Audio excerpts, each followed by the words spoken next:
Penj laktar kokalo Ramogi TV kamwacho ni ngima en mwandu. Mata chendo ni en Ruth Otieno kendo en morna mar bedo kod odiechieng wang'iyo kaka wanyalo bedo kod ngima makare nikech ka awacho ni ngima en mwandu.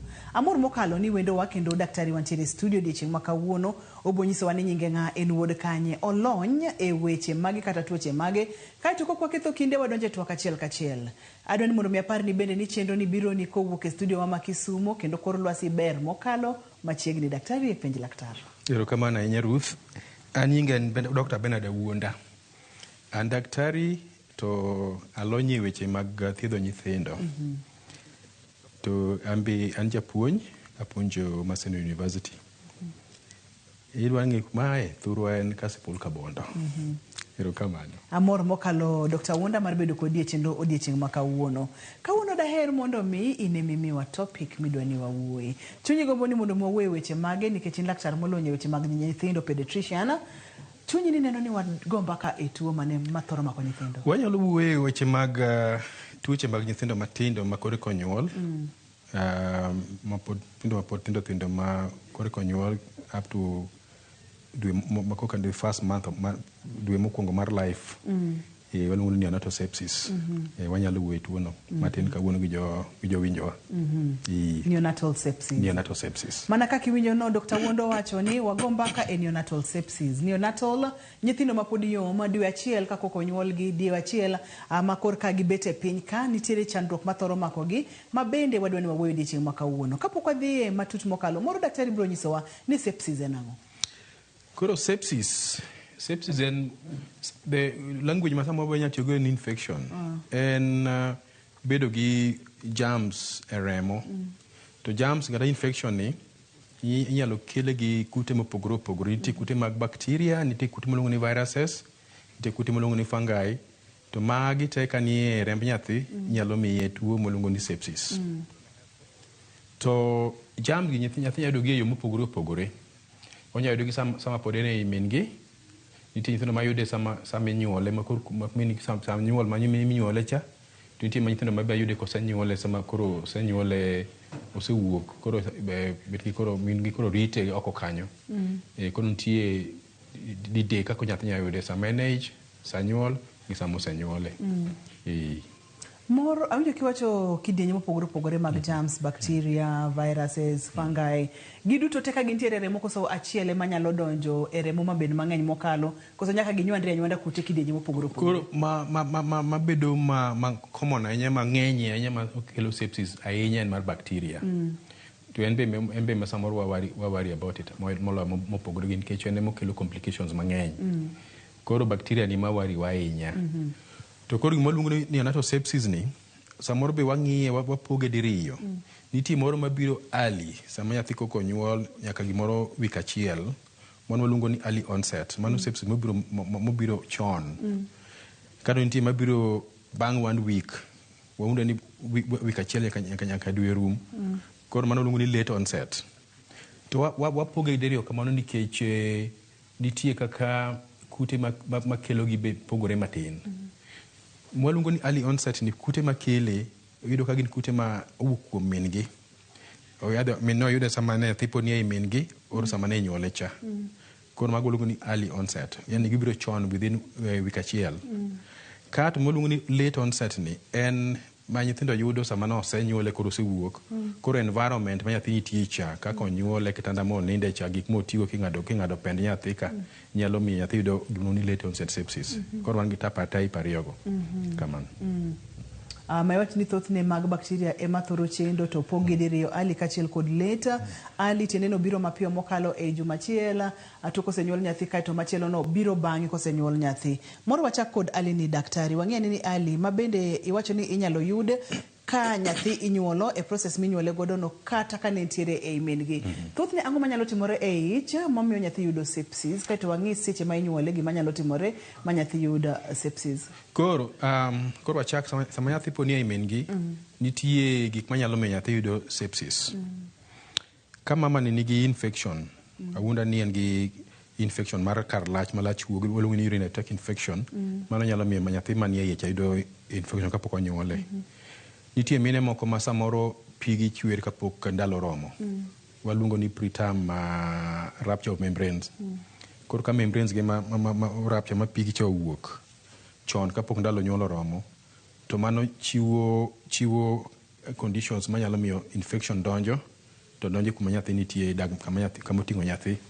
Mano be nyalo miyo nyathi yudo early onset sepsis. To nitie mine moko be manigi tuoche moko be apart from wawachogo, yudo ka mama nigi kata gi diabetes, en gi hypertension, en gi heart disease.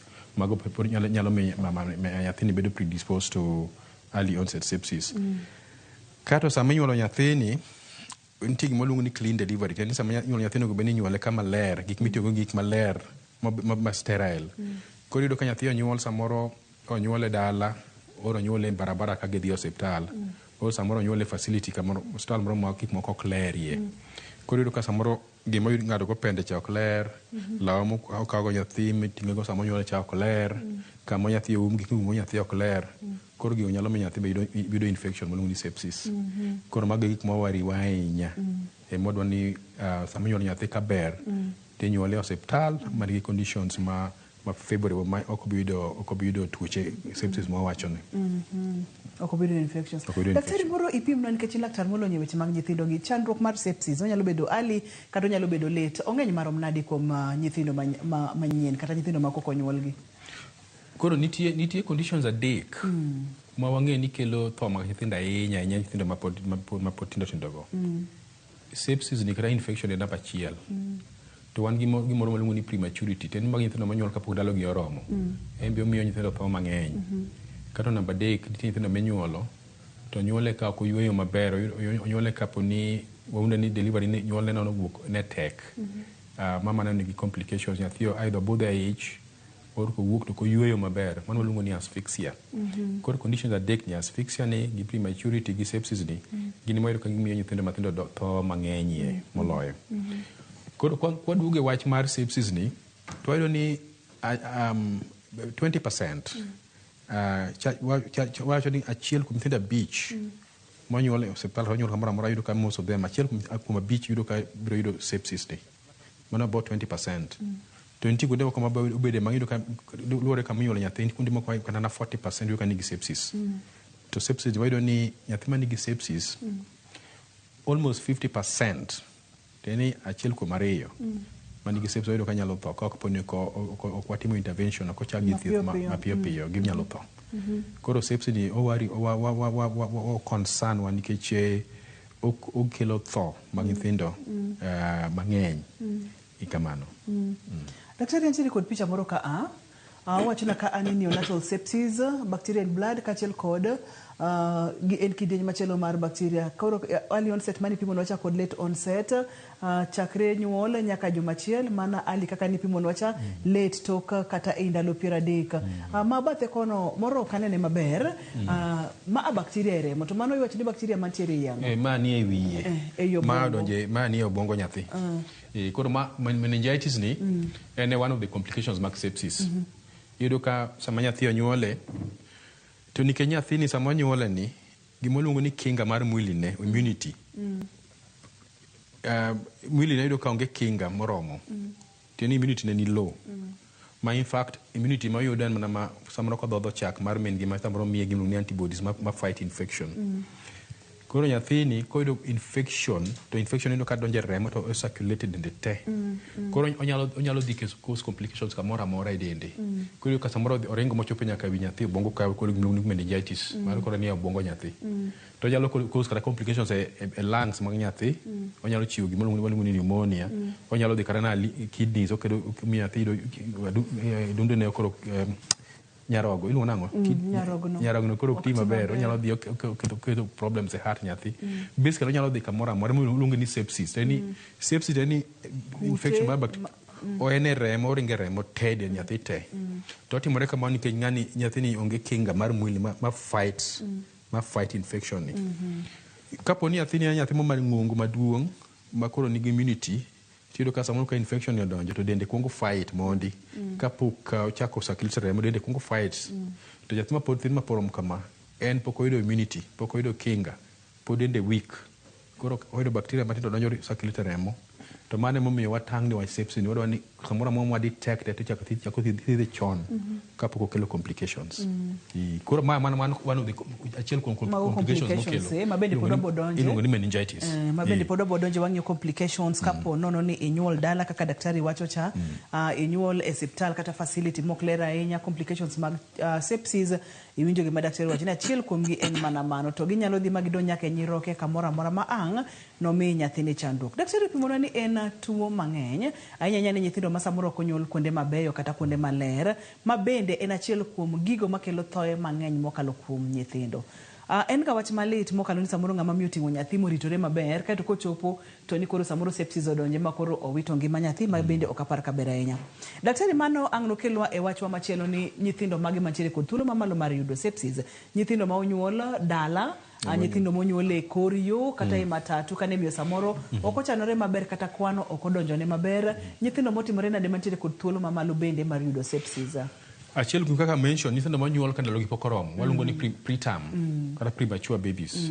Kechulo ka gin koro kinga mar dendgi ni piny saidi makata sama yoro kata onyuole kata hospital maber to mana environment manyuole no kata na bacteria moyude kor environment kanyo nyalo miye yudo sepsis. To kendo nyithindo moko manyuol to gin gik miluongo ni congenital malformations, iyudo ka gin kata gi ng'ol moro, aidha ng'ol moro ni e hewa ma giyueyogo ni e gi ka koro nyithindo giyudo ka gin samoro gin gi chances mag yudo sepsis moingo. To nitie nyithindo moko be onyuol to nyuol gi mine gi moko ne nigi shida gi moko, min gi ne nigi for example ne nigi diabetes, or en gi tuo maduong' mar ukimwi, en gi nyithindo monyuol gi mine ma samoro nyicha nigi anemia, tiende nyicha mamane ni piny. Koro nyithindo gido ka nyuolo gi to kinga ni gin piny. Koro gin be gin gi chances mag yudo sepsis moingo nyithindo moko ma nyuol ka dendgi ber. Ma condition mar ng'ama miyo bende dhi ng'iyo ka nyathi nyalo yudo sepsis ni kata wuoyo. Kani wachako chenro daktari ni mulo kata mine mantiere samoro kod tuoche mag yor lacha. Mulna kanyo matin kod kaka nyathini dhi yudo sepsis e seche ma min gintiere kod tuoche mag yor lach. Koro iyudo ka dak kama nyathi bete ich min gi kar lach iyudo ka gigi chiegni gimulore kama. Tiene ni ka dak kar lach no nigi infection nyathi nyalo yude. Okay? Kutego idho ka donjo malo, nyalo donjo kama nyathi nitie kendo nyalo luwo mag donjo kama nyathi obetie. To iyudo ka kutego ma samoro donjo kata na pi maumo nyathi cha. Amniotic. Koro iyudo infection moro ni chorioamnionitis. Chorioamnionitis en ni chorion gi gin membranes maumo nyathi. Kato gido ka wan gi liquid moro kae ma umo nyathi ma nyathi chalo gima goye abal iye ka. Koro iyudo ka nyalo yudo infection. Mama iyudo ka mama ni samoro kobiro e hospital en gi dende liet, en gi fever, to iye be rame. Koro mago nyalo kelo. To namba 2, sama inyuolo nyathini, kama en gi urinary tract infection, sama igole cha mowuok cha, moluwo kar nyuolno be onyalo yudo infection sama owuok.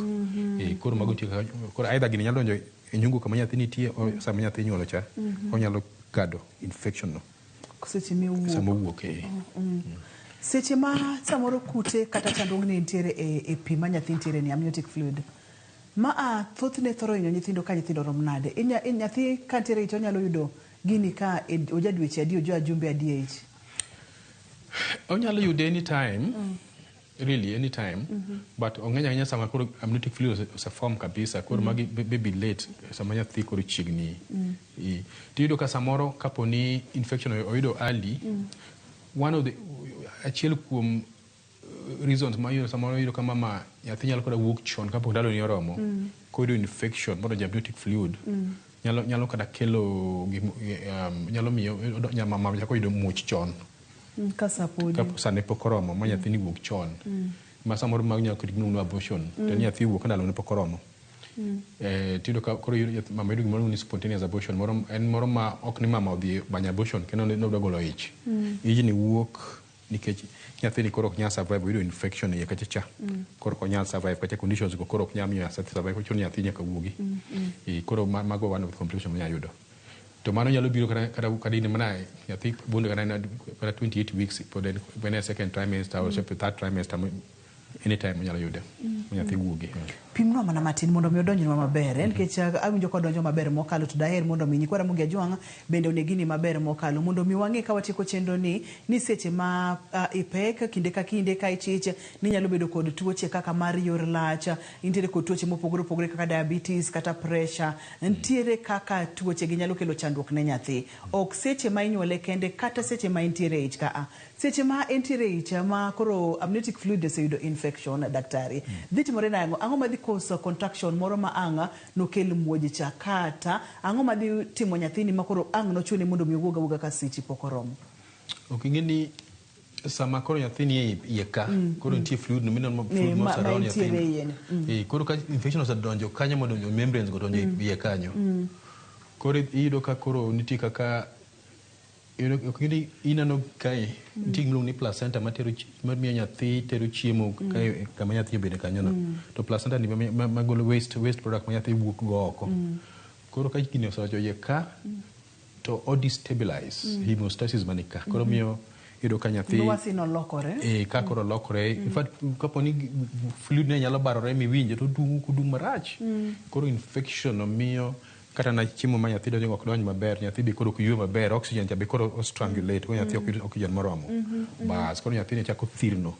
Ochako thirno ka to kada ywe ma oywe chako ko ywe maber. Nyathi ne kok utano nyalo kara thoe e min gi. Nyalo thoe e min gi kanyo nikech infection. Kech gini biro donjo e dend nyathi, obiro chako circulate e nyathi ma poni e min gi. Mana kaka wacho cha to dhi chako kelo damage.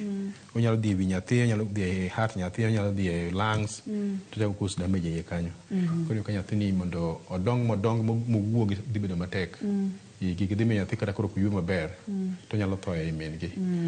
Koro momiyo samoro ka mama nigi infection mar od lach, kata mama winjo ka en gi fever, kata winjo ka iye rame, or pio chako wuok, pi moro wuok kanyo to ka pino dung marach, dwani all the very fast hospital. Wamake maka kanyo daktari, waduogo bang' thuolo machuok mokalo, mondo mi daktari omed leronwa maber, en puonj ma ber mokalo. Kik idhi mabor, kik isudi ka waduogo to. Inyalo chich nang'o ni nyaka bedi ni nyathino oseyudo sepsis seche mipekno. Daktari osengeko mana matin nono ni biro winjo ka irami to ijno bende liet. Kapo nono ni pigno wuok tibiro winjo kodum marach mokalo. Tiende ni en gi kute, en pi molil, en pi monjawore ma ang' miyo nyathi ok yud chiemo kaka dwarore, ok oyud yamo kaka dwarore, ok onyal golo uchafu ma ogolo kaka dwarore. Tiende ni koro chal nyathi mofundi kama ok ber kata matin, ang' no chun mondo mi owuok ka seche kata ndalo ne pok oromo. Kik idhi mabor, kidieny mar ariyo ni ok adwa nubai.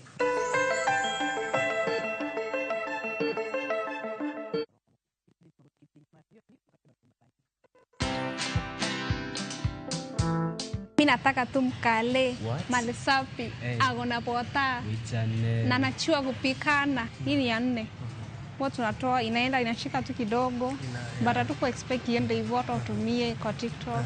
Watu tunasemanga woi ya 4, so in Kiswahili ni woye mimi. Oye. Yeah, so venye alikuwa anasema mimi nataka tu mkale, so like mimi nilikuwa na act kama I wish it was me. Yeah, it was me like. Alikuwa anasema I wish it was me. Yeah. Watch this story and more. Download the Citizen Digital app or visit www.citizendigital.com and find the Citizen Originals portal. Kenya's #1 app, Citizen Digital.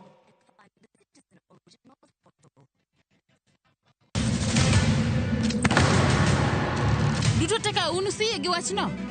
To ano ka bibet ka ikinyome. To kate arus mare ano ka bibiro. Ere kaka ini nyalo timre gosipna malich kamae. Kosiparo ni nen mana kende ka. An ka mora chiel kode. To joma ni kae bende ni kode. En chunje adek. Osiep. Hera. Koda timbe andhoga makelo chwanyruok. Koro onge kaka arus ni nyalo timo. Maye yawa. Ikrine wuodh parineti. Sigana manyiso kaka inyalo tem paro kod lek ma ng'ato nigo. Kendo yiero nyalo loko gik moko duto. Parineti. Wuok tich nyaka ngeso, saa 2:15 otieno. Mana e Ramogi TV.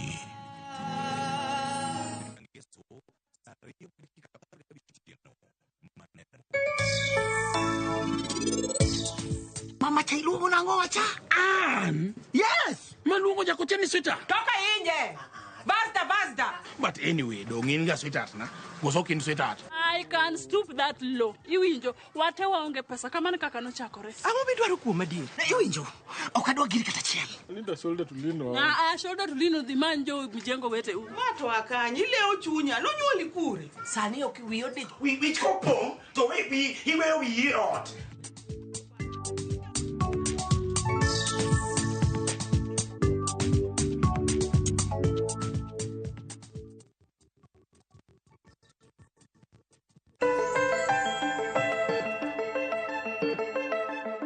Machiegni kendo penj laktar kokalo Ramogi TV kawacho ni ngima en mwandu.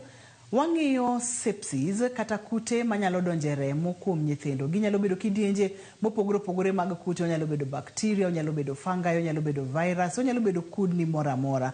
Wayudo kacha ni kute gi thothne gidonjo seche ma nyathi korko nyuol, wadendo kacha ni early kata bang' ndalo 30, wadendo kacha ni late. Tok mano kende onyalo donjo kuom nyathi seche ma nyathi nitiere ich kata seche ma inyuolo nyathi. Kane pok wadhi e yueyo ne wang'iyo kacha ranyisi ma kiwinjo kaka ng'ama miyo tinyalo chechni nyaka bedie ni nyathi nitiere kod sepsis. Ranyisi mokwongo daktari nowacho kacha ni en ich mabet oridore to oliet kendo entiere kod rem. Seche ma entiere kod rem no ponono ni ineno pi moro kowuok kuomi kaka ng'ama miyo mapek mi ing'we to en pi madung' marach mokalo.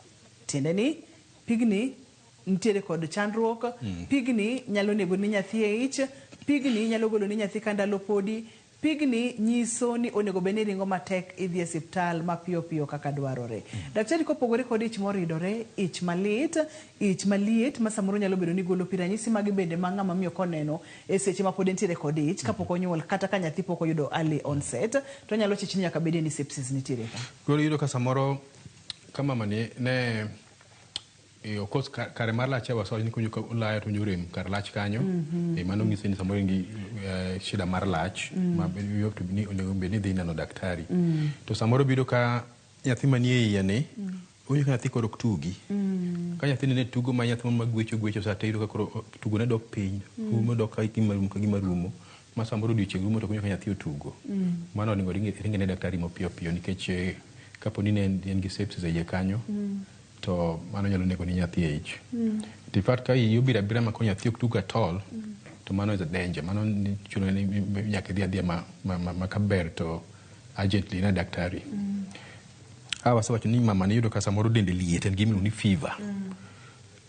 Samoro yudo ka mama ni chunye lewe, samoro ng'ok, ok odwa chiemo, owinjo ka chunye onge chiemo. Mago signs ni mama ni samoro nigi sepsis dende kanyo and orinde ngi infection. To mano mama dwa ni odhi one daktari immediately. Yudo ka samoro be ok en kata bacteria, ok en kata na virus, kama wadake kaka Kisumu ka, onyama nyalo ka bedo na tuo mar malaria. To tuo mar malaria ni be wasedo ka miyo mine moko be miyo ich wuok, nyalo miyo kada nyama malus iye chon. Koro mama mora monyo kata ka wi bari samoro nyo kabira moro matin tipeka pek dwani idhi ne daktari immediately magi pimi maber, gipimo lach, gipimo malaria, ipimi nyaka hemogram. In fact kapok pimo mago dwani kuongi pimo nyaka pressure ni pimo, pressure ni chale ni kare, blood sugar ni kare, gik machalo kamano mapimo maber. Mabe ka samini osiptal no gidwani kata ino bipimo magi winj ka nyathi be ginene nyathi be tugo maber, koso nyathi nigi shida. Ma samoro be kaine hospital kanyo to gicha giori test ni ultrasound. Ultrasound ne gitimo walongo ni biophysical profile ma nyathi. Mangiso ka nyathi en orom nade, bor marom nade, en gi age marom nade, heartbeat ne chal nade. Be nyathi ni dongo ko nyathi no thirno mago dwa no ngite. Sama ini hospital kanyo no kapok idok dala. Mi beda sure di kidok dala nyathi ni sawa.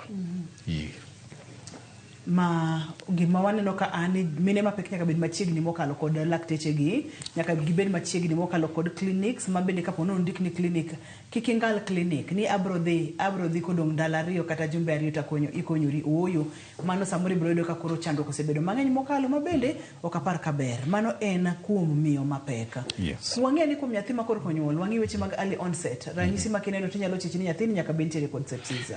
Koro the first sign mabukoni ni nyathi nyalo bedo ni sepsis en kaka men gine chal. Kapo ni sama inyuole cha pi mowuok cha dung marach mano nyathino nyalo most likely dhi bedo gi sepsis. Mad bed wani ka ber to chaka yath chon. Pi mowuok chowuok ka ok ber. Nyathi mowuok ka ok oywak, ok kaw muda kapok oywak. Mano dwani wabed very careful. Or ka in gi shida mar yueyo. Samoro ka nyathini kosenyuole, kech wadwa nyathi monyuole within 1 hour, nyathino onego bed ni ong'e osechako dhoth. To ka nyathi mengo nyathi ma 1 hour oserumo kendo kete thuno to kodhodhi dhoth otame onda ninde oula en ma nyathi ma ok active. Kanyo dwani bedo unakuwa macho nikech nyathi nyalo bedo ni oyudo sepsis. Kata samoro ka nyathini en gi oyueyo to en gi shida mar yueyo to yueyo matek.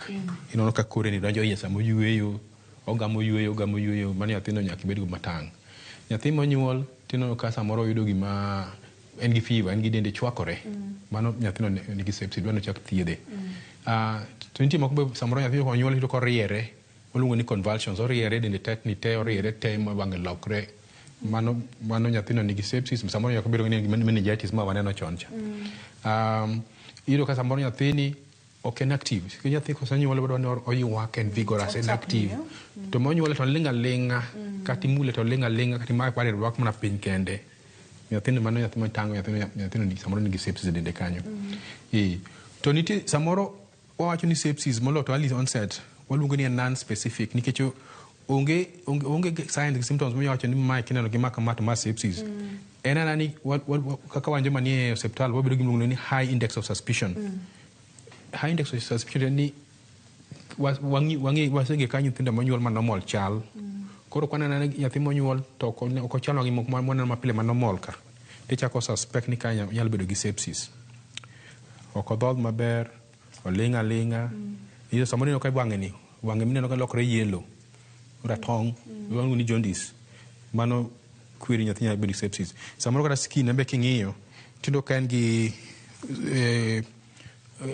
rash moko skin kama to rash king'iyo to gi rash moko samoro kogolo pi matututu kama.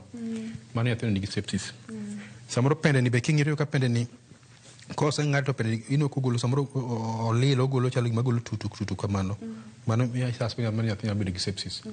To nitie moko mabe kata wang'e ka ino ka wang'e no be king'iyo to wang'e no golo uchafu moro mabiro yellow, biro green kama, biro yellow green kama. Mago signs ma nyathi nyalo bedo gi sepsis. Koro nyithindo go dwani immediately ichako gi thieth. Kapok adonjo e weche mag diagnosis nikech chak ibi bed gadiera ni sepsis mokel kod bakteria, okete kod virus kata kidienje mopogore opogore mag kute daktari. Del machwakore nikech nyathini dende ntiere kod sepsis, ntiere kod kute, koro dende temo gorego kata odoko ni rateke ne mag del pod ni piny nyalo chwako dende, ok ang'eyo. Pimna gima kelo mang' nyathino riere. Kute gi timo ang'o e dende mamiyo koro obedo kod convulsion kata oriere. Koro iyudo ka kute gi nyalo donjo e wi nyathi malo, ma waluongo ni meningitis cha. Koro samsono jo wi nyathi malo ka koro gi upset kaka brain nyathi tiyo. To mano nyalo miyo nyathi riere. Ibedo gi seizures. To samoro bedo ka wanyado gik waluongo ni electrolyte imbalance. Iyudo ka nyathini samoro because en gi kute gi, to kute gi miyo metabolism mare ni bedo malo. Koro ka nyathini kipimo sugar ne maniere miyo ka ni piny, waluongo ni hypoglycemia. Or kintie other electrolytes moko maluongo ni potassium, moko maluongo ni sodium, moko maluongo ni calcium. Iyudo ka samoro kipimo to gin piny. Gin piny. Ok gin normal. Mago biro miyo nyathi riere. Koro sama nyathi riere kamano, we watemo timo ni wachake thieth. Wang'iyo ni sugar ne chal nade. Kech samoro sugar ne ka ni piny, to kwa mede pi ma nigi sugar no, to samoro ka igelo sugar ne malo to be odhi mana maber. Koro ikete mana thieth mogine ka. Watimo gino ni electrolyte go. Wapimo piyo. To wayudo ka electrolyte go be ni abnormal. To watemo mondo correct very fast. To kato wa make sure ni wakete thieth antibiotics ma strong maber. Kata kapo ni en gi meningitis to donjo e wiye kanyo matik kutego. Koro mano kaka watime. Ng'ama miyo neno ranyisi gi daktari, obiro iri ni daktari aneno magi samoro ni en case mar emergency kaka nyo wacho nwacha. Ibo timo diagnosis nang'o? History, ibiro winjo kaka ranyisi mowinjo, koso nitiere test moko mabende ibiro rana mondo bibed kod adiera ni ma en sepsis ikele kod bacteria, ma en sepsis mikele kod kute mopogore opogore. Thothne timo nang'o? Koro nyithindo aina gi ok wa take chances. kaka asepimo ni cha en mana history most in history the examination ma nyathini lab test wabro matimo to corroborate gin watimo gin mana to confirm to kata lab test awuok mana ni negative to nyathini gi signs gi symptoms nyathini pod wathiedho koro lab test konya to corroborate to ok ni en mwari rely on it actually sepsis wanyalo timo diagnosis kata ka lab test onge nikech kama masomi history maber moko ni nyathini na nyuolo sama no nyuole no ko ywak obedo gi fever no lokore ratong no riere mano is enough nyathini no ko dhoth obudho kapok odhoth kara no kete oxygen nikech no ko ywe maber nyathi ma ne ok en active kati timo kaka daktari nyaka tim examination ing'iyo nyathini waluongo ni head to toe examination igonya nyathi igonya te midonga kaka no nyuole no ichako gi ewi nyaka piny nyaka tiende ming'i nyathini maber mipim nyaka kore everywhere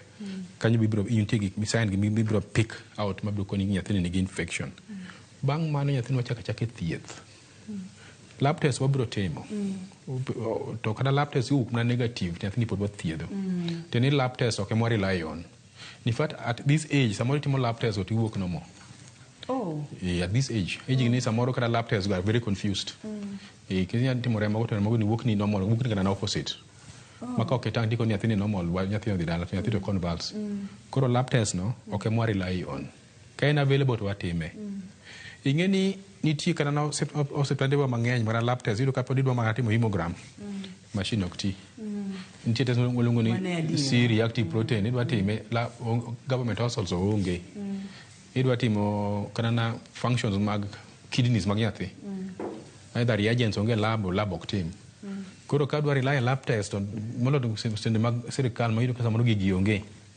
mano nyithindo go tho kapod kirito lab test koro kaka daktari mobedo trained maber itiyo mana gi signs gi symptoms go tichako nyathi thieth lab test go biro bang'e kamano lab test biro bang'e ka thieth osechakore to wach maduong' ka ani nyaka ibed observant kabisa kanyalo tiyo kod dhowegi nyaka ing'i nyathi maber ka to ka gisitere ka daktari bende biro ng'iye maber chakre wiye nyaka tiende imiyo mapek nyaka ibed motang' mang'eny nikech gini wayudo ni kare nyalo kelonwa masira kaachiel kod midhierni ok ang'eyo daktari kaka wanyalo timo nikech siptendewa kaka mag sirikal mane koro gweng' ka samoro kaka inyalo tim weche mag lab gi tin kata onge samoro yedhe bende onge samoro yo ma inyalo wuoth godo kata transport bende ok kare nderni richo to nyathini gi sepsis kata miyo chich nitiere kod sepsis idwa notere as a matter of emergency seche mag emergency ok ang'eyo kaka inyalo tim kata kaka inyalo jol mapiyo piyo kimanyo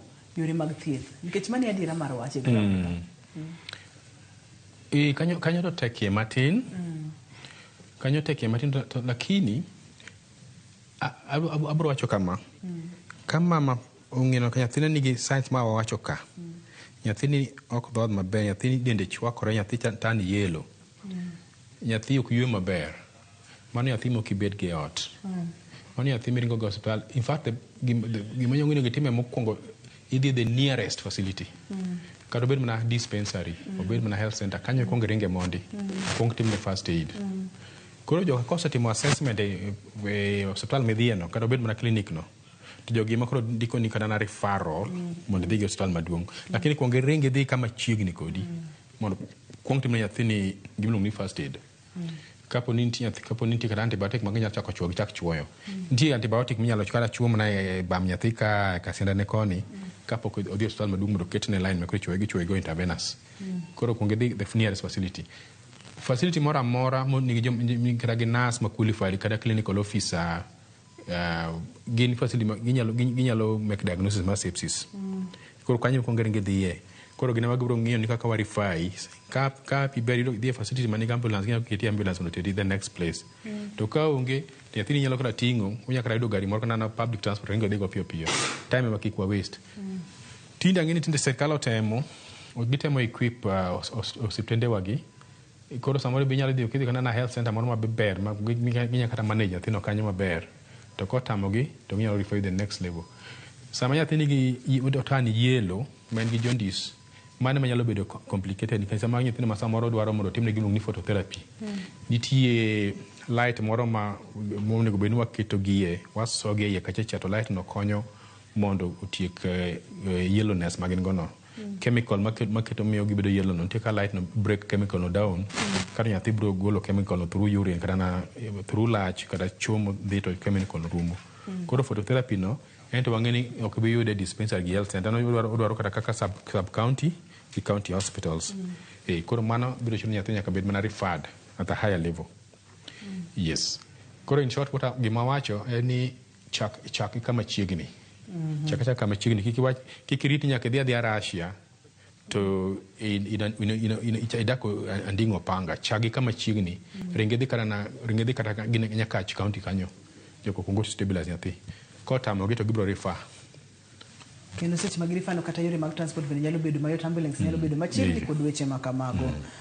En pej daktari yenwa wakawiyo ka waduogo to daktari biro ng'iyonwa yore mag thiedho sepsis no sepimonwa ni en emergency kendo ntiere kaka gibo chako thieth mapiyo piyo makata duoko mar lab pok owuok. Kaeto ok ang'eyo kinyalo geng' sepsis kata ok nyal geng'. Ok ang'eyo nyakora muge jwang' complications mag sepsis no sechako mulonwa matin to ponono ni nyathi obedo kod sepsis ma obudho marom nadi to ang'o manyalo timo nyathini. Omiyo kidienje mar adek kik bayi kata matin.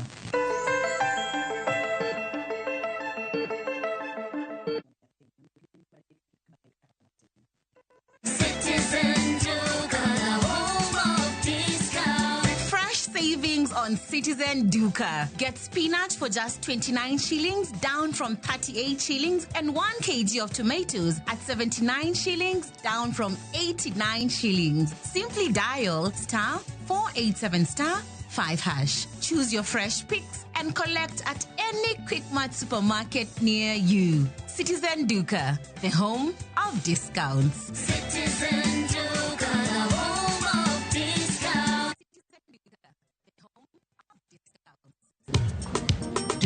Ticha beach kocha kore sangweno tieno nyaka sauchi lakini ni mixes maliet kabisa maglu rumba luo benga kachil kora jawa maliet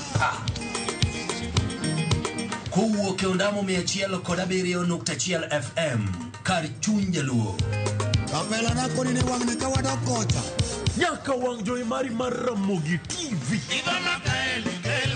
Lungani ya boy handsome mandawea roji bed and breakfast. Lungani DJ Koloko instrumental. Tokodan Solomon Tito Kafaya gudi. Kawa choni ma en Ramogi Night Disco. Kete manaka.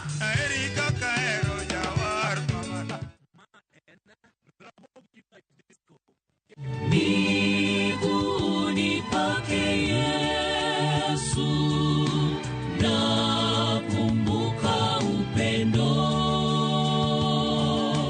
na hisani vyake kwangu. Ukitaka kupata miguuni pake Yesu kama sikiza tune yako, bonyeza *811*401#. Kumbuka, sikiza na Citizen ni nyumbani kwa wasanii wote.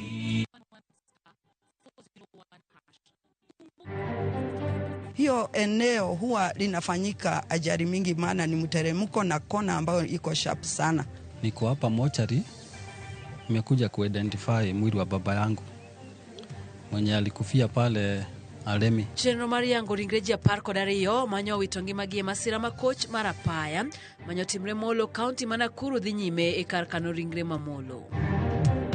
Family Marongondo, we will stand with you. We will stand with you. We will stand with you. They say the king is dead. The king is dead. Long live the king. Siasa masirikan manyuanda kaona mbelien jaod bura ongondo were kajotelo dwaro mondo koma rod bura makasi pool ochiwne chiel kuom anyuola mar mosenindo. Chochni medo jimbore ten balariany ma Nairobi tok migawo mar somo wito oko lokruok e telo manoket kod duol mar mbalariany no.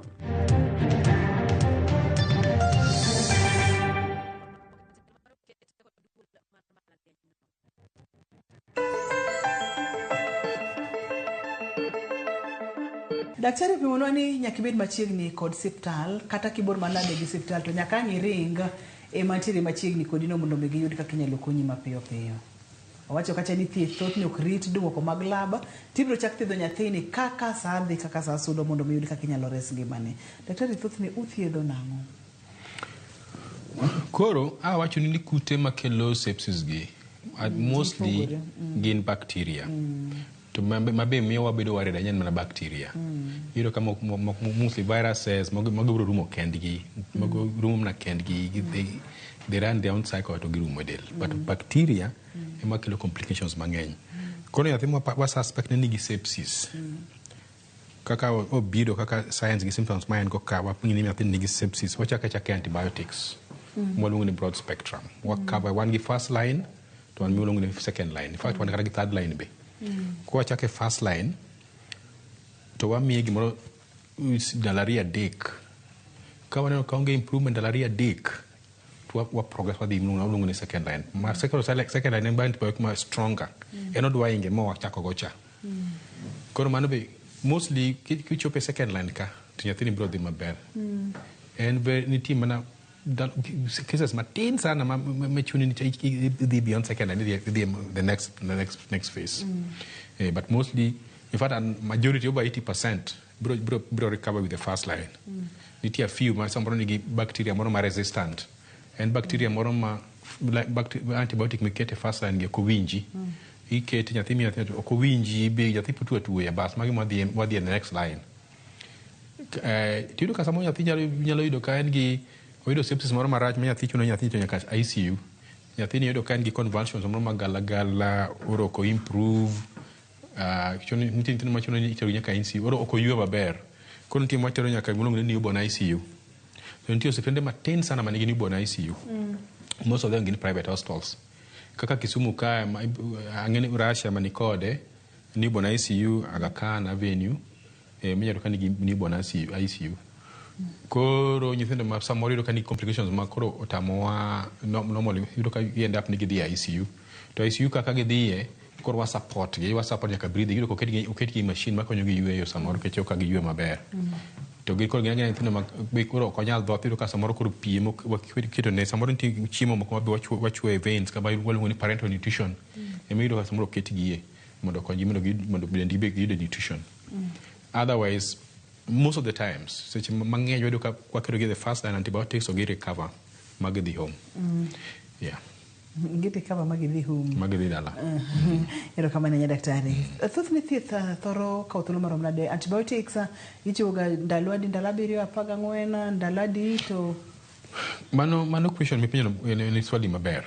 Nikech ndalo mar thieth lengana gi kaka au severe.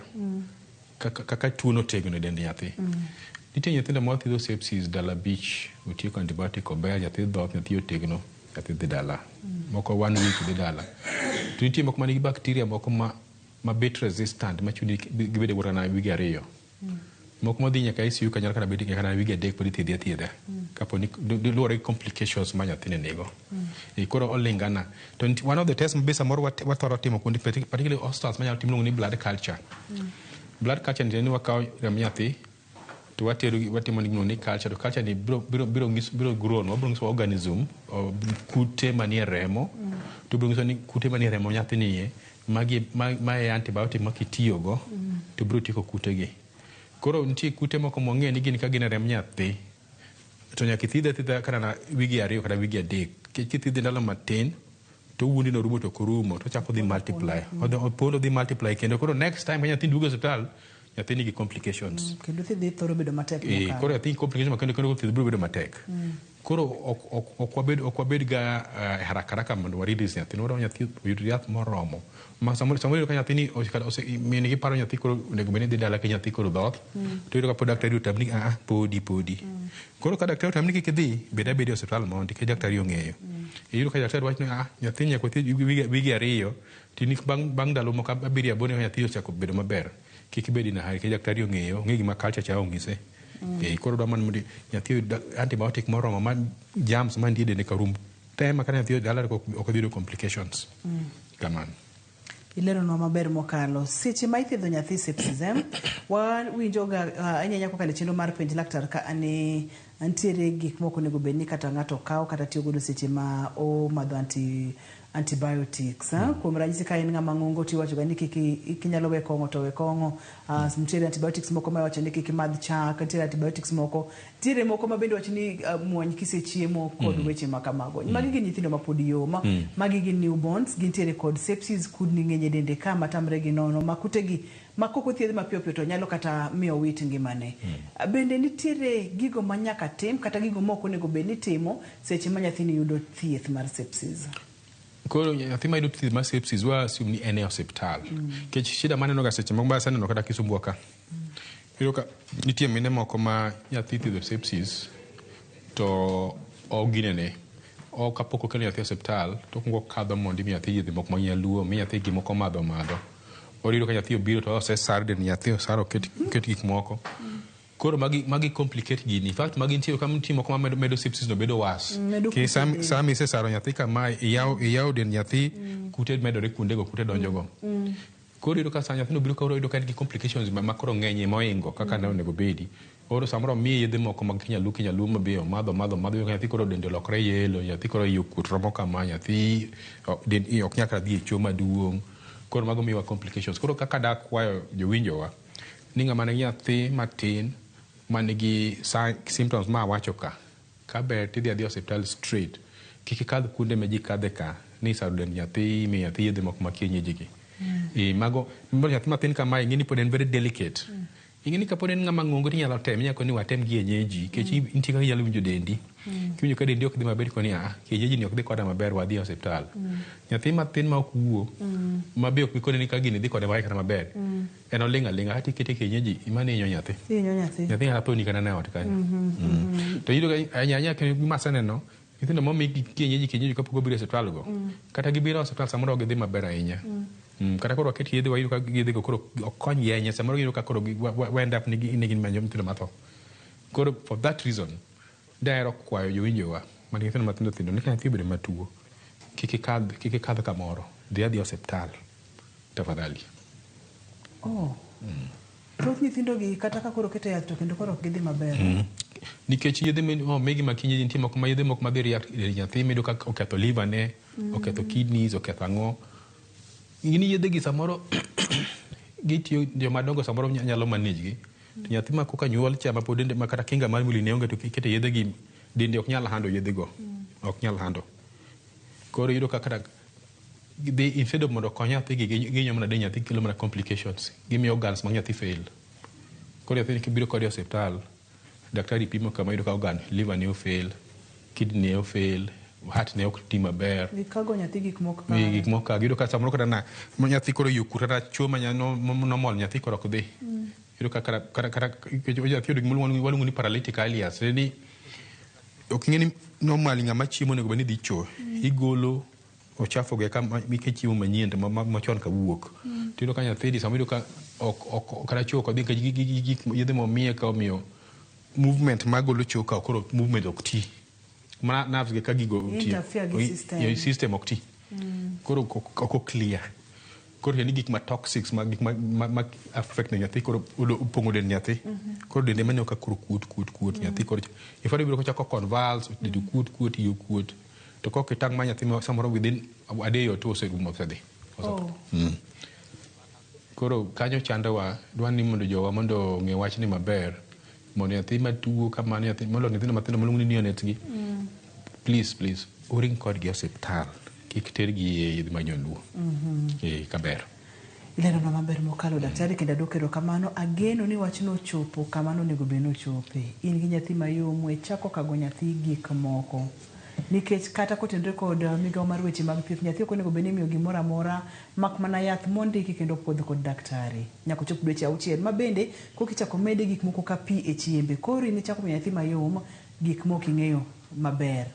Inego nyathi kata ang' ibiro chako wacho ni ng'ato nego ni nyathi to in owuon emi nego nyathini in owuon. Complications mag sepsis ni simbulu no ni simbulu ni complications kata anyalo nuo gi kendo. Awacho nyathi mathin nyathi ma podium kamae awacho ni kinga mar mwili ni piny ma in fact kinga mabet nyathi ne yudo en mana kodhoth to chak mani min gi miye cha nigi antibodies moko ma samoro konyo nyathini. Otherwise nyathini kinga ni piny.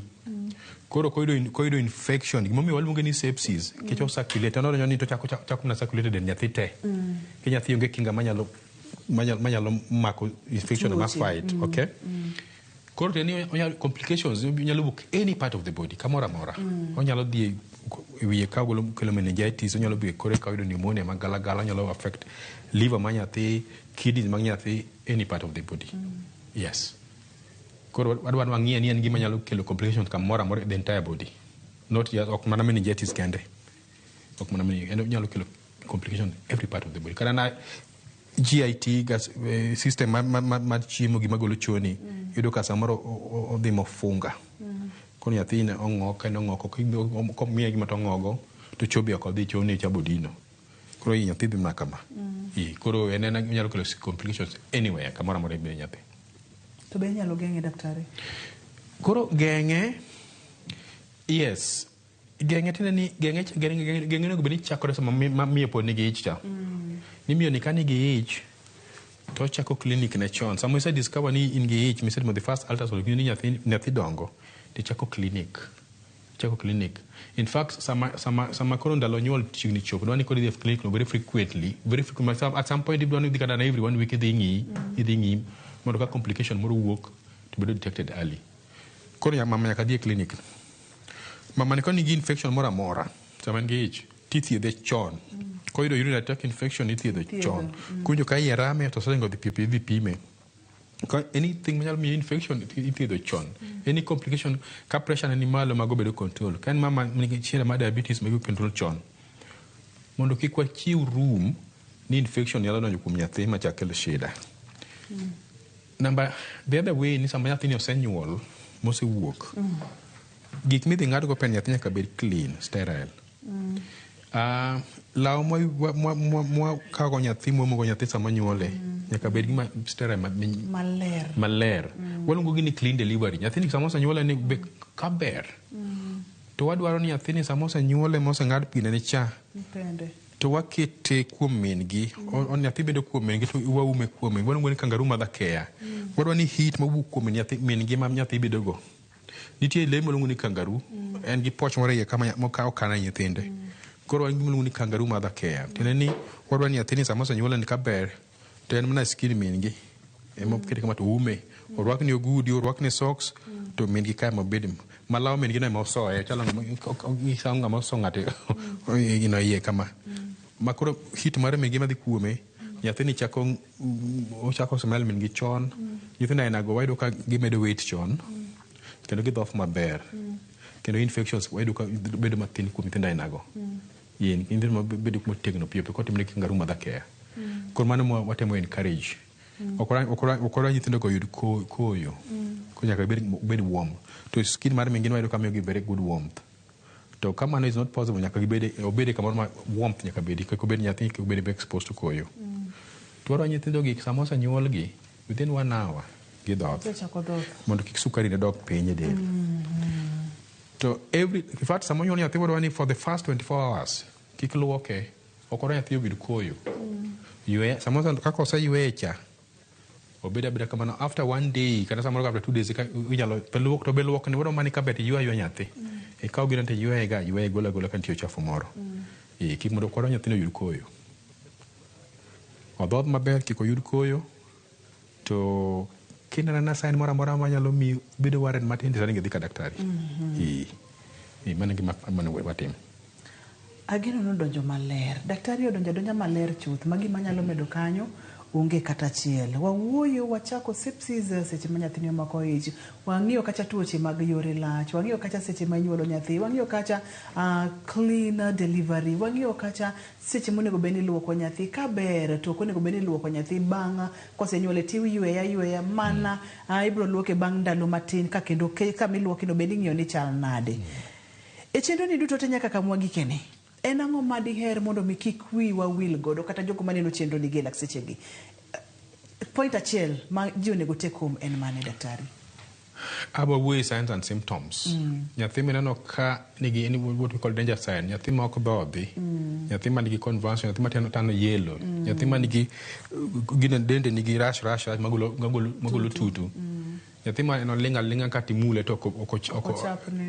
Please, the nearest health facility. Obey dispensary, obey the health center. Kanya mikwongo ringe dhie mondi. Daktari makacha dhi kagwa nyathini, kono ka nyathini dwaro mondo bed referred a higher center, dawo timo referral. To ka gin manya manage, ochak manage kanyo. Lakini kiki kadhi idhi e yadh nyaluo mondi. Tafadhali kik udhi kanyo. Kik ute nyathini isaro dende ikelo ne yath dende. Mago miyo nyathi yudo infection moko ne nyathi yudo. Koro adwa ma encourage ni nyathi ma chalo kamano wadhi e osiptal. Kik wakadh wadhi kuonde moko mopogore, wadhi e osiptal straight. We daktari odhi ohudumia mtoto. Kamano. Ohudumia mtoto kato bende yedhe nyaluo bende kik wakag nyathi. Kik wakag nyathi. Daktari ponono ng'ato dwa tudore kodi wadwa golo twagni e studio ka watere oko kocha moro ng'ato koyudo thuolo mar wuoyo kodi. Inyalo yudi nang'o, inyalo yudi kanye? Atiyo Russia. Kono Jaramogi Oginga Teaching and Referral Hospital kanye mantie. Yudwa namba na? Kinyalo miyo. Namba 0721 598-901. Awache gi dholuo. 07221 598-901. Hero kamano nya daktari. Ageno ni chek machielo bende wabogo mbaka e chenro mar penj laktar. Hero kamano ahinya jowijowa. Onge gima medo, onge gima gole. Kae to bende wach ga ni ng'ama nigi ite mondo mi owinji. Kisewinjo ming'eyo nitiere moko ma ok onego bed ni irwayi, ma en ngima nyathi, ma en ngima nyathini in owuon. Rite chakore kodi in owuon. Nitiere kod tuoche tema tek thiedhi, in gi ich tema tek ibede siptal maduong' moloyo nyuole siptal. Kineno ranyisi ma daktari wacho cha ringe siptal, kik ikag nyathi yedhe nyaluo. Ne daktari marwa erokamano makende wa mor kendo waduok erokamano mathoth. Ne jogo picha mawa kama erokamano ahinya. Mulindi erokamano ahinya. Bensu erokamano mathoth.